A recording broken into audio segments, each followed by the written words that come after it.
All right, here we are, Skytop Shop Shaper update. Today I'm going to be working on the power switch. So the old 220 volt two-phase motor had an electrical box that was mounted right over these wires, went through that hole, and then the 220 volt line came out of that hole. So it's kind of a period correct, kind of a cool switch. I'd like to reuse it. Here on the new motor, the hole is down at the bottom.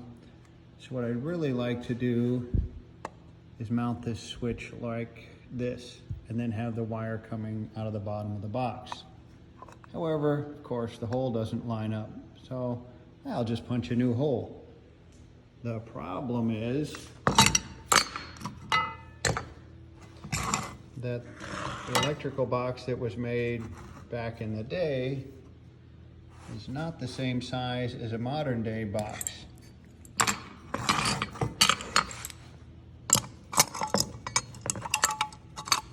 The cover is not even close to fitting. So I think what I'm going to do is I'll take one of these coupons out of this box.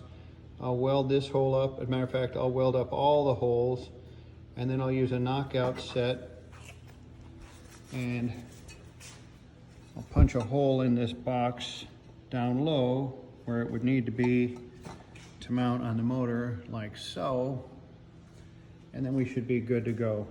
I'll be able to attach that box to the motor. I've got a 1/2 inch closed nipple here and some nuts, and then a wire clamp, and we should be good to go. I'll let you know on the next segment. I've got a knockout in place to fill the big hole here, ready to weld. All the holes have been welded up and the back is solid. I've got it marked here where I'm going to drill the new hole. The new hole has been drilled in the proper location, and here we're test fitting the box on the motor for the first time.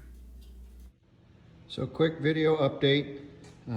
I welded in all the holes in the back of the box, drilled a new 1/2 inch hole in the proper place. You can actually see where the old 1/2 inch hole was and where the 4 other little mounting holes were. Then I have a close nipple in here. The actual 1/2 inch electrical hole in the motor was threaded, so I just used the chase nipple to hold the box onto the motor, and I think that's going to work perfectly. Let's see if we get the switches over here.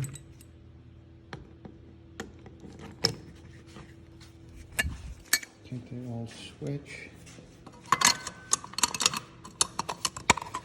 and that's going to look something like that. I think that's going to work perfect. And then the electrical cord will come right out of the bottom. So I think we're good to go. All right, here's a wiring of the electrics using the original on-off safety stop switch. This is a triple pole single throw switch used for multi-phase. So I was easily able to adapt this for our single phase 110 use. So the black and white will pass through the box and connect into the motor, and the ground is uninterrupted and will connect directly to the motor as well. Piece of cake. Okay, we're ready to test this out. The box has been welded up and re-drilled for the 1/2 inch chase nipple. It's securely mounted to the motor now. We have the electrical cord mounted and connected to the switch, through the switch box into the motor. We have a strain relief on here. This is not the proper strain relief for this type of cord, but it's what I had on hand. I need to get a proper cord strain relief for that, but it will function. The other thing to note here is this box, the cover is shielded, and it's this way on purpose, so you cannot accidentally depress the start button. You have to reach in to get it, and that when it's on, that makes the stop button easily accessible.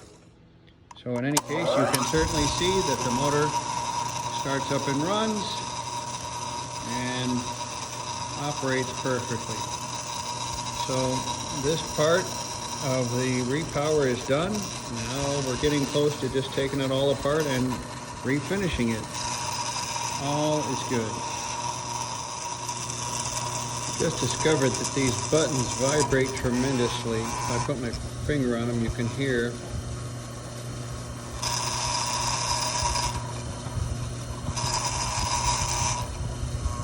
I don't know, I maybe put an O-ring in there or something to get rid of that noise.